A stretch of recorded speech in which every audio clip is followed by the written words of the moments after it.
Hello everyone, this is Velocity Coasters, and today we'll be discussing what I believe the recently announced KUMBA'S Revenge could actually end up being. That being the long-awaited Giga Coaster.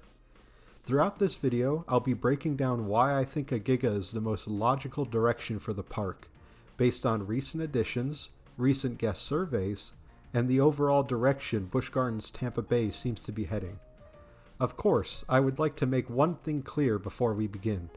Nothing about the ride itself has been officially confirmed yet, the only thing we know being the name, KUMBA'S Revenge.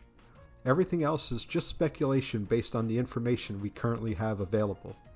With that out of the way, let's get right into the video.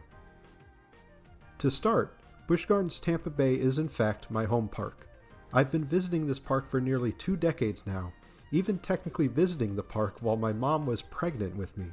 So I've watched this park evolve through some incredible highs and admittedly difficult lows. When we take a look at the park's recent additions, one trend becomes very obvious.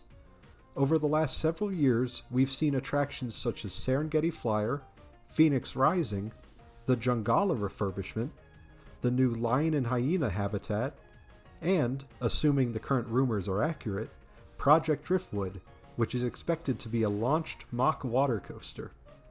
Every one of these projects has focused on broadening the park's appeal to families, instead of just going for another major record-breaking thrill ride. Now, part of this undoubtedly comes down to the current trend in the amusement industry involving catering more to families, but I think the park is laying the foundation for something big. Think back to before Iron Gwazi opened.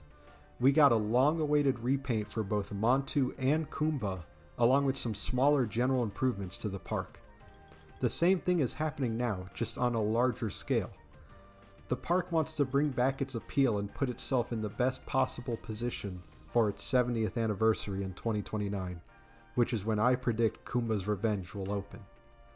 If Busch Gardens really wants to make a statement, not just in Florida but across the entire industry, I honestly can't think of a better way to do so than to introduce Florida's first Giga Coaster. Now let's talk about the budget. The park did announce that they have roughly $100 million in planned investments surrounding this project. Obviously, not all of that money will be spent on the coaster itself. There will likely be infrastructure improvements, such as rerouting the Serengeti Express for Project Driftwood, and maybe even KUMBA'S Revenge, potential landscaping, new pathways, utilities, and even some additional park improvements. This could even be accounting for Project Driftwood or other new attractions. With Giga coasters typically costing somewhere around $40 to $50 million, that would allow at least half of the budget for any other enhancements the park may need. And honestly, based on what the recent guest surveys say, it seems the park has 2 ideas for how to go about adding the Giga. First off, there was an option for a highly themed Giga, focused on immersion and less about breaking records. This would be very unique as we haven't really seen a highly detailed coaster of this size, the closest we get being Orion's Q Line and Tormenta's themed area. The second option, however, was the complete opposite, focusing on being a record-breaking coaster, clearly aiming to surpass Fury 325's records. Personally, I hope the park goes with the former option, as having a well-themed experience beats holding some records that won't last forever. This could help bring the park back to its roots, with how well-themed Montu and SheiKra were, considering they were large thrill coasters when they opened. Besides, regardless of whether the coaster is 300 or 330 feet tall, it would still become Florida's tallest, fastest, and longest coaster. That's a huge marketing advantage for the park. Speaking of marketing, I really hope Busch Gardens leans into a great marketing campaign when KUMBA'S Revenge opens. Imagine displays inside Orlando International Airport encouraging the millions of tourists Orlando gets every year to take the short 2-hour drive to experience Florida's tallest roller coaster. This could easily be a massive win for the park and help get the word out to a wider audience. For this next section, I wanted to go a little crazy with speculation for the manufacturer of KUMBA'S Revenge. Now I'm about 90% sure that it will end up being B&M, as they really are the only ones making Giga coasters at the moment. but I did have two other ideas I would like to speak a bit about.